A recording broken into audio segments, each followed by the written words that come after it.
Hello again. I thought with this podcast, what I do is step back a little bit from just wildlife photography and talk more generally about nature photography.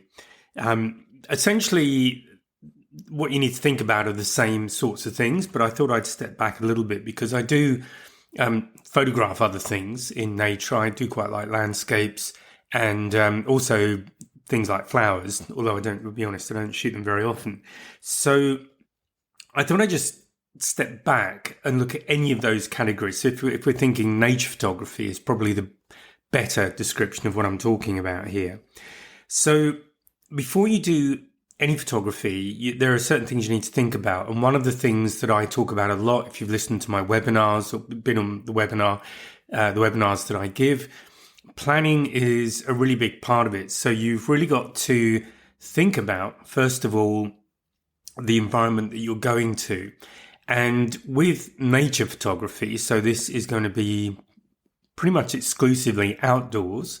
You might be shooting nature in your home, but that's probably not the ideal situation. So good luck with that.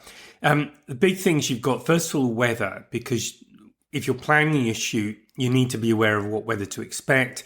And depending on what weather you've got, what additional things you need to think about. And I'll dive into that in a moment. The other big thing you have when you're outside is changing light. Now, this will relate to time of day. So I'm going to talk about that, the best times of day, perhaps, to take different types of photographs.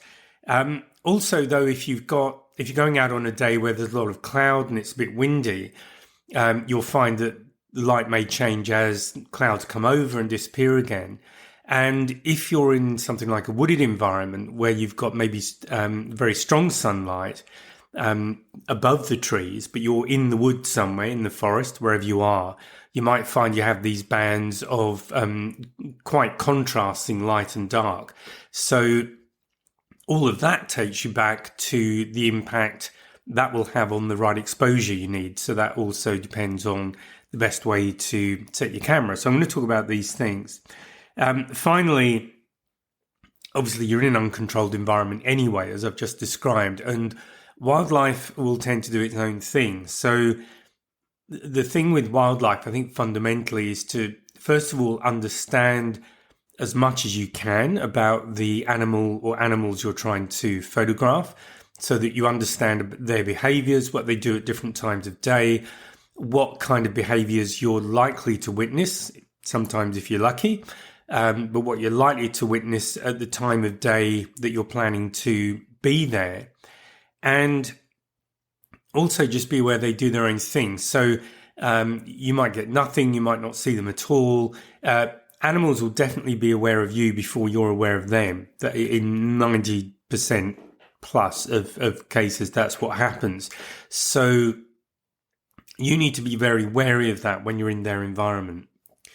Okay, so let's just look at planning your shoot first of all. So I'm going to talk about the location. Where you are. So ignoring things like cloud and all this sort of stuff, the time of day will have a big impact on the quality of the light. And obviously with photography, we are using light. So light is the most important element of what we have to think about when we're shooting photographs of wildlife. So we have the golden hour, and that's generally regarded as the hour after sunrise, so once the sun is up, and then the hour before sunset. And the reason they're referred to as the golden hour is you tend to get these stronger oranges and reds and golds in the light.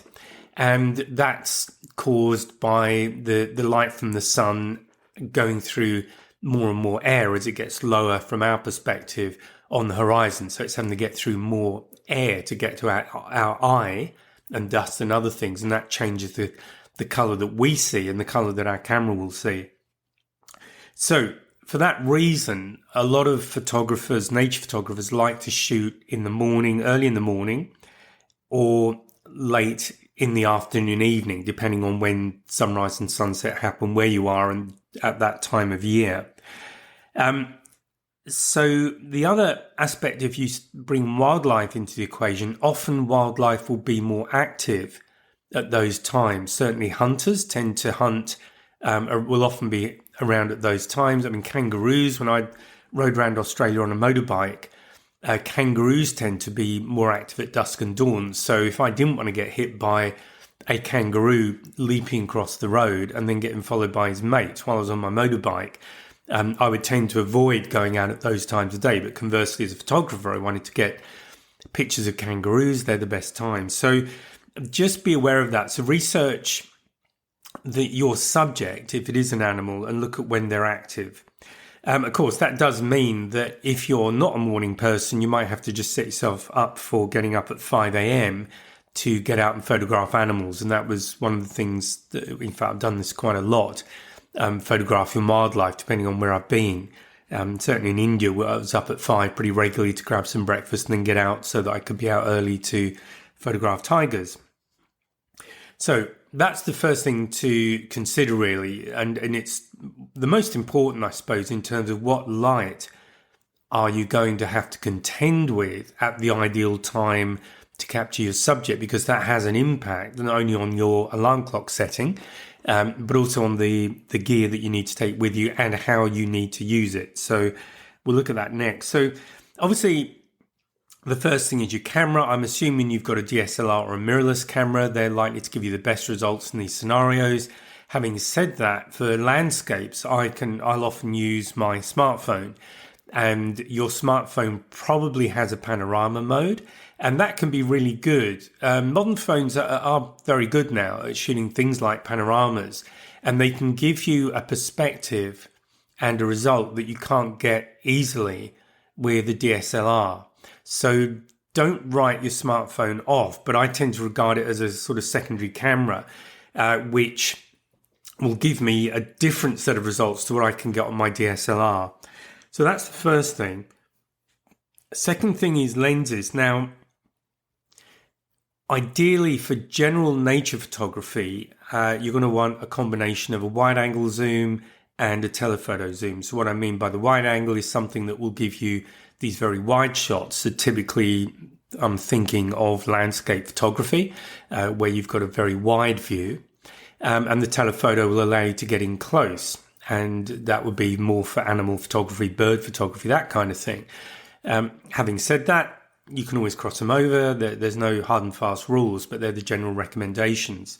So the camera, to give you an idea of the sort of range that you might want to think about, although you don't need to think about this sort of range, but the focal length range I normally work with on two lenses is 28mm focal length up to 400. Now that's across two lenses, which is a 28 to 135 wide angle zoom and a 100 to 400 telephoto zoom. So they're my go-to lenses. Now that's for a full frame camera. If you don't know the difference between a full frame and a cropped camera, I'm not really going to go into that here, but there's plenty of places you can find that out, or you can do my course and I definitely explain it there. But if you're using a cropped sensor, you won't, the numbers will just change. They'll shift slightly. They'll shift smaller slightly. So you might be looking at an 18 rather than 28 mil to give you the same result. You probably won't want to go up to 400. But what you come down to in the end is what lenses do you have now, which is a great place to start. If you're thinking about buying new lenses or even new equipment,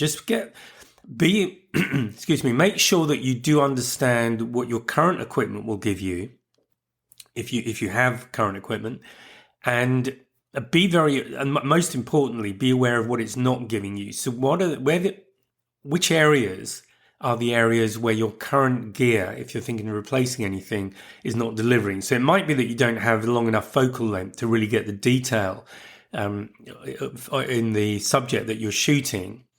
It may be that the camera response is too slow. It might be noisy. It might not have a very fast, very good burst sequence. So if you're photographing a moving animal, I'll always shoot in bursts. So I get a whole series of images just by holding the shutter down. So these kind of things you need to understand. If you don't understand any of that, I would recommend investing in a bit of training so that you do understand certainly for the style of photography you want to do, you do understand what the kind of norms are, what the benchmarks are, and then you can decide how much you want to deviate from those benchmarks based on the equipment that you're using and the sort of environments you're shooting in.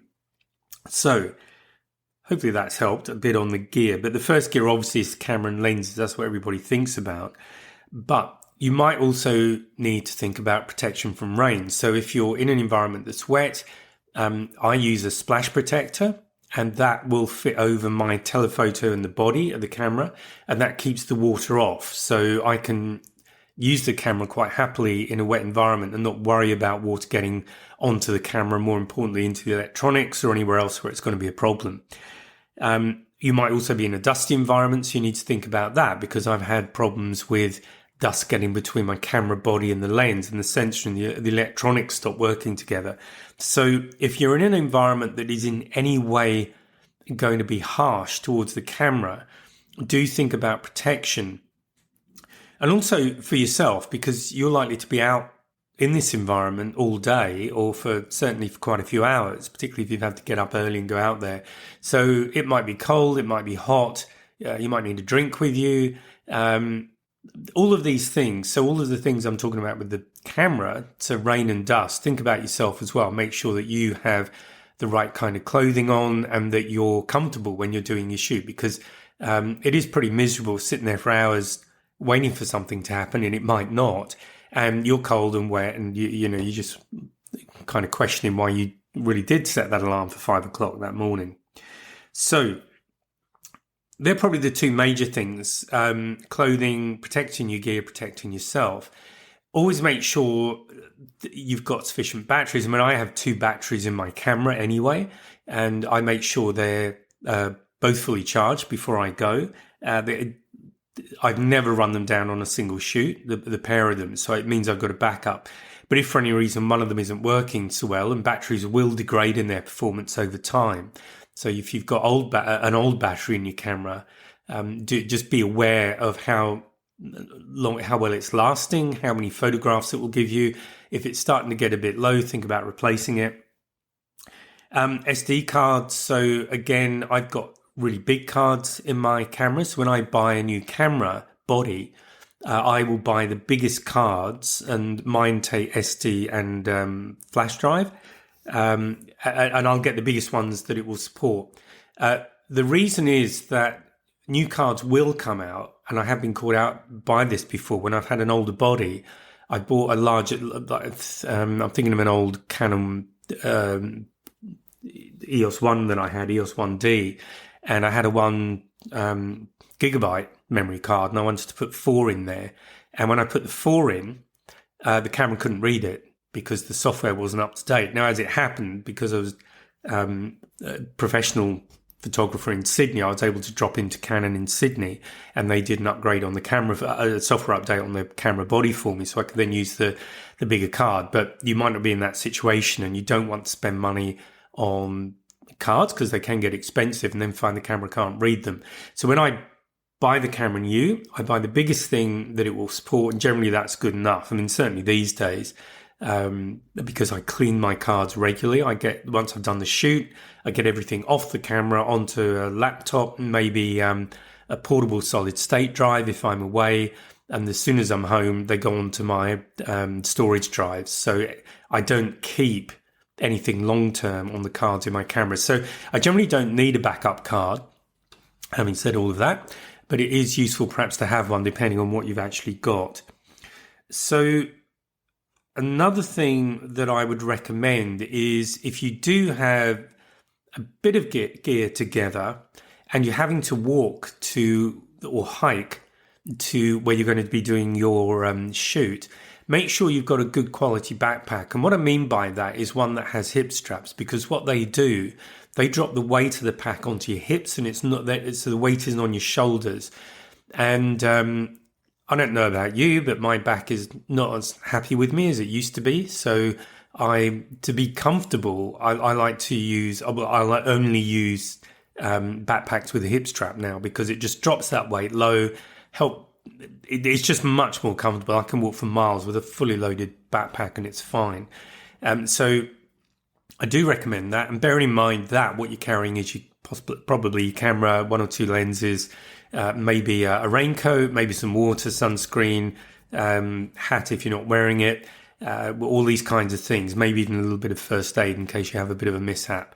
So think about that. Again, I'm not proposing that you go out and buy an awful lot of new gear, but I'm sort of suggesting these as a benchmark. And then you can look at what you've currently got and decide where it works well and where it doesn't work so well, and then you can fill the gaps. So I'm not one for buying lots and lots of equipment for no good reason. I'll only buy it if I'm really confident that this is what I need. Another thing to think about is just on the gear side, if you're doing landscapes, and particularly if you're going to be using slower shutter speeds, so longer exposures, you might want to think about a tripod, you might want to think about a cable release or a remote release of some sort. Now remember, with most cameras, if you look at the self-timer options, generally you've got two. One of them is 10 seconds, the other one is 3 seconds, usually. It might be slightly different on your gear, but you generally got timer settings in those sort of areas. So the 10-second one is designed or intended if you're taking a photograph and you want to get yourself in the photograph. So it gives you time to press the shutter button, then run around in front of the lens, get into whatever pose you're going for, and then the camera will take that picture for you. So that's the 10-second. The 3-second allows you to press the shutter button, and then if the camera is moved in any way, and it might be a very slight movement, but depending on the lens and shutter speed combination you're using, that can show up in the image. So those 3 seconds give the camera adequate time to just settle again. So while the shutter is open, there's no movement. So you don't need a cabled release or a remote release necessarily, and it maybe is one less thing to carry or to forget.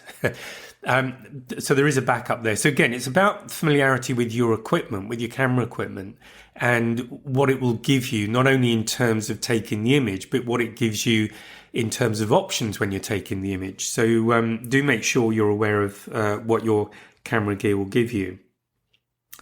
Okay, so the next thing I want to talk about is more the environment. So I've already spoke about it being an uncontrolled environment, and I'm assuming you're outside, so you've got weather to deal with, time of day. I've already spoken about a little bit. The thing to remember about the middle of the day, if it's bright sunshine, is you've got a very harsh light. So generally it's more or less overhead to some degree.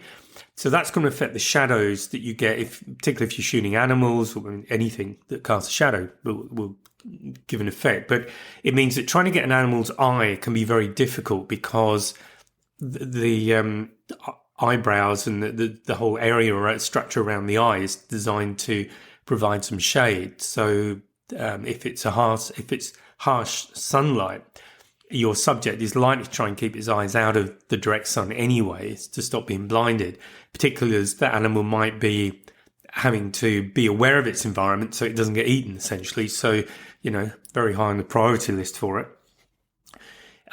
The other thing about that harsh sunlight, it will tend to bleach things out. So if you're looking for a great color shot, middle of the day is probably the worst time to shoot, other than possibly middle of the night.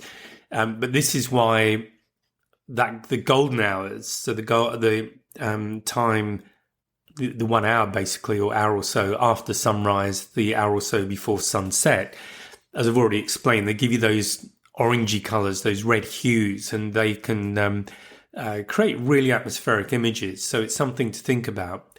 The other thing about shooting early in the day, and this is where a tripod might come in handy, is you often get this mist, depending on where you are on the time of year. But if there's water around, whether it be a river or just even from dew on the ground, it can at some point turn into a sort of mist. And if you've got an animal in there with a sort of red sun, hue from the sunshine, that can look pretty amazing. So again, getting out a bit early might not be a favorite occupation, but it can really give you great results if you have a bit of luck as well, and you're prepared for what you might see. So being prepared is really the whole watchword with this. Be prepared for eventualities. Put yourself in a situation where you've got the best chance of capturing that kind of image, and know your equipment so that you technically know how to do it, because that's really important. If you are doing just nature generally, or in parks or wherever, just please respect the environment you're in, even in your own garden, actually. Stay off the paths. Keep to the paths, I should say, not stay off them. Keep to the paths, particularly areas where a lot of people go, because animals will tend to congregate where they feel relatively safe. And if people just walk everywhere and ignore the paths, what you're going to do is you tend to drive the wildlife away. They'll go somewhere else where they feel comfortable.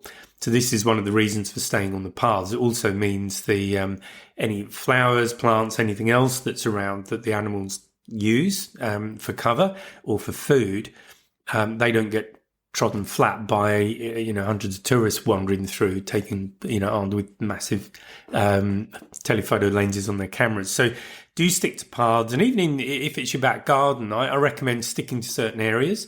I'm recording this in February and 2024, and I did manage to get my grass cut earlier in the week. And one of the things I did note, it's the first cut of the year, I could very clearly see where the animal runs are.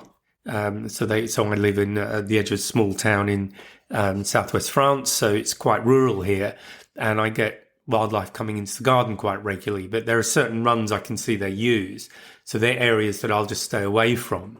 And I like to create kind of nature spots that I don't do anything with, just so that animals have places to come into my garden and feel safe, and then I can I get the pleasure of watching them. So do respect where you are.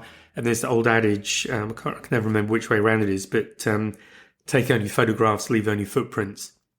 And if you can minimize the footprints, that's even better. Okay, so with animals, if you are photographing wildlife, probably the biggest thing to remember is that with an animal, things can happen really fast. So there's two things there. First of all, you've got to be paying attention. You've got to be watching what's going on. If you doze off, that's when it's all going to happen.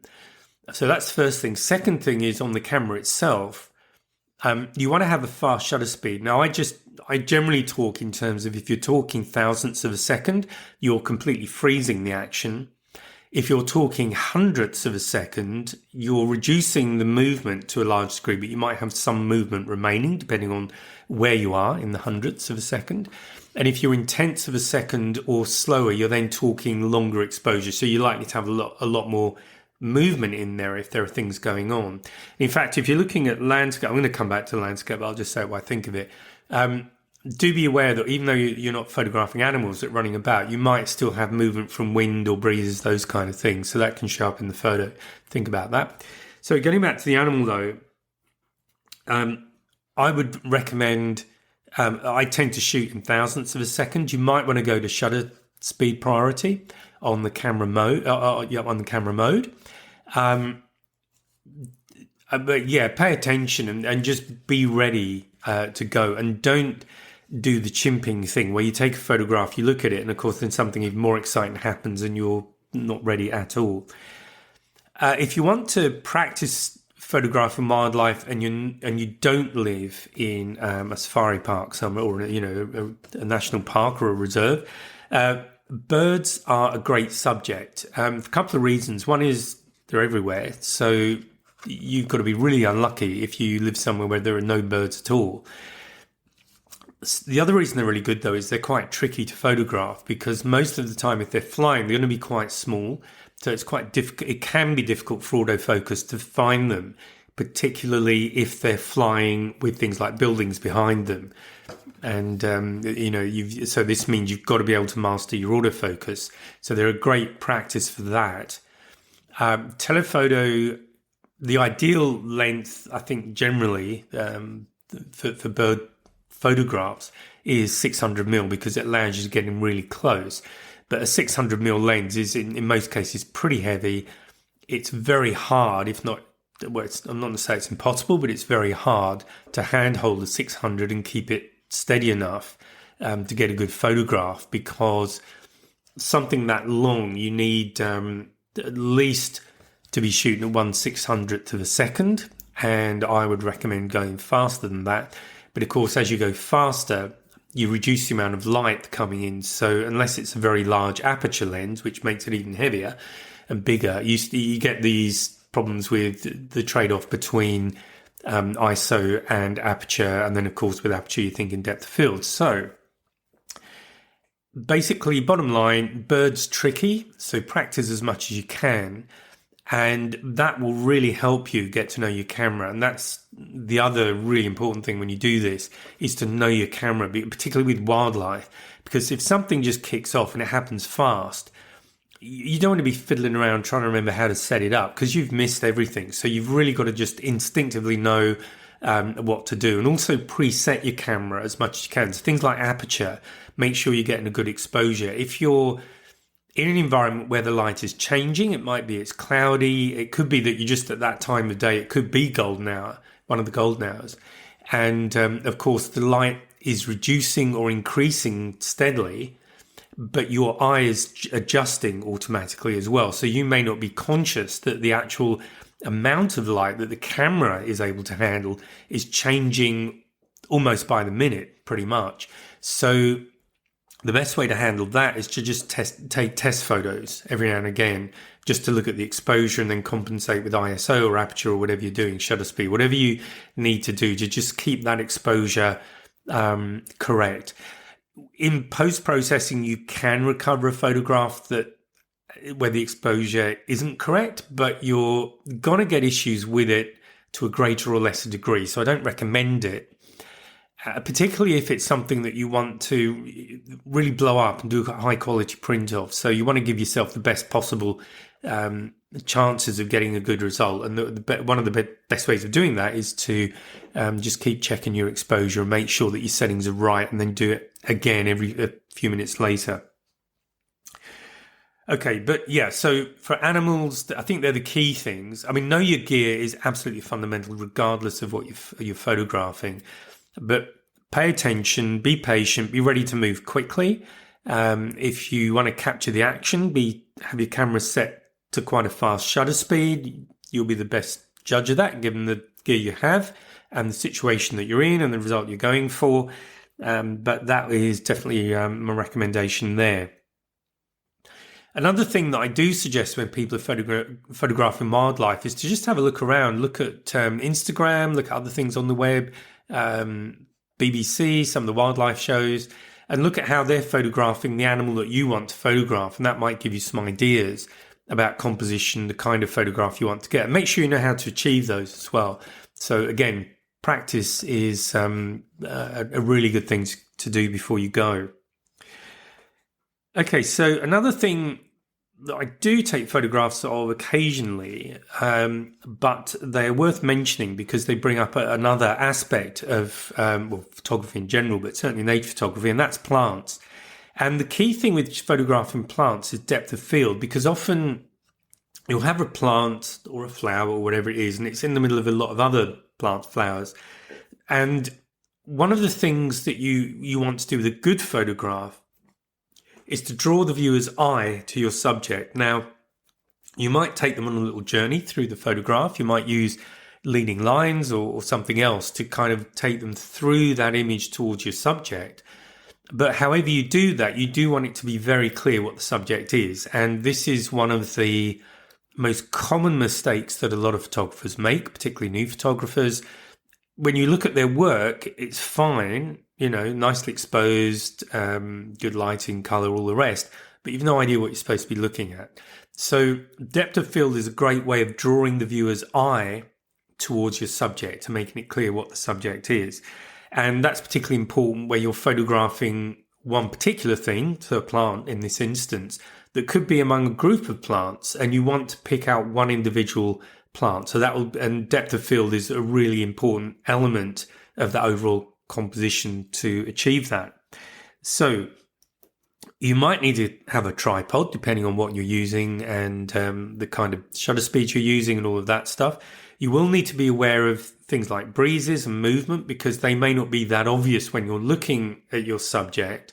But if you take a a longish exposure, let's say a tenth of a second exposure, there might be some movement in that, just from a just slight movement from a breeze or wind, whatever's going on there. So what you might want to think about is using aperture priority mode, because that does prioritize the aperture, which of course controls your depth of field. And to be honest with you, normally when I'm photographing, this is wildlife because it's mostly what I'm photographing, but photographing anything, I tend to use aperture priority. So that's my favorite, because in addition to freezing the action, I also want to control depth of field so that anyone viewing my photographs is drawn to the subject, unless the background is very neutral. So in the case of a breaching humpback whale, if it's just sea and sky behind, it doesn't really matter whether that's in focus or not. It's not going to have a big impact on the image. But if there's a lot of detail, let's say cliffs or something, and a suburb in the background, you kind of want that out of focus to some extent, because otherwise you get a very busy image, and that's probably not what you want to go for. So, plants are quite good as a practice subject as well, just for something, even if you don't normally photograph plants, it's just another way of getting creative with your photography and trying something different. So I do recommend, once you finish shooting birds, have a go at some plants as well, and then you've kind of covered both ends of the movement spectrum from that sense. The final thing I'm going to talk about is landscapes, and I've already mentioned using your smartphone because that can give you a different result. And one of the things I like about landscapes is that it's always a challenge to put a different spin on them. Try and come up with a composition or a way of looking at a subject which is different to how you would normally see them, or what you might expect. So that's why I like the smartphone, because you can do quite a long, narrow panoramic shot, which I quite like. They're just different. But the other, probably if you're looking at DSLRs and mirrorless, that where you can make the real changes are coming back again to what I've already spoken about, time of day and how you compose the image. So obviously lighting is the key again. And dawn and dusk are great because you've got this amazing lighting, and also perhaps more so at dawn, you might get mist and things like that going on. So that can add another element to your photograph. And this is where, if you use a very long exposure, that mist might become more ethereal as well. So it's a great thing to experiment with and just see what results you can get. One thing to remember, particularly with sunsets, and I remember this very clearly, years ago I was at Ayers Rock in Australia, and I was photographing Ayers Rock at sunset. So everyone's lined up, because the colour of the rock changes as the light changes. So it's because it's kind of a touristy thing to do, but that's why people do it. So I was shooting all of that, and then I turned around and I realised that the really big picture was actually behind me, and this was just as the sun was disappearing below the horizon, and we had a bit of cloud cover, but it wasn't on the horizon, it was above the horizon, so nearer me, and the clouds were being lit up from below by the setting sun. And in fact, if you get that kind of effects, you can get these amazing oranges and reds and all the rest. But remember that effect will continue even once the sun has gone down. So once the sun itself has dropped below the horizon, you're still going to get those colors for a little while, a few minutes, while it, sort of slides, while the earth rotates, I guess, a bit further, and then you no longer get that sunlight on the clouds. But do remember that it isn't all over once the sun has disappeared from sight, because you've got those few minutes where you've still got that lighting going on. And one of the things I remember very clearly actually is I'd spun around and I was leaning my camera on a gate post, fence post, taking these photographs. And I look around and pretty much everyone has already gone. And I thought, well, you just missed these amazing, amazing photographs. So do think about that. And again, with the pre-dawn, so before the sun is visible, again, you'll get colours depending on what's going on in the sky or where you are. You might get some great silhouettes going on. So all sorts of things. But these are the kind of things to think about, because it can result in you coming up with a result that is a little bit different to what people would usually shoot. So, they're the main things to think about. So that's the podcast. I won't go through all of that again, but hopefully it's given you some ideas. The most important thing, I think, is knowing your gear and knowing the shortcomings of it, knowing how to get around those shortcomings, or if they are limiting what you're able to produce, that's the time I would suggest you think about making a change to the gear that you're using. So I hope you found that useful, and I will speak to you again on the next podcast. So bye for now. Oh, and one thing just before you go, please take a look at the 2026 wildlife calendar. That's available now. It's on the website. There's a link below the description of this podcast episode. So please take a look, and I'll speak to you next time. Bye now.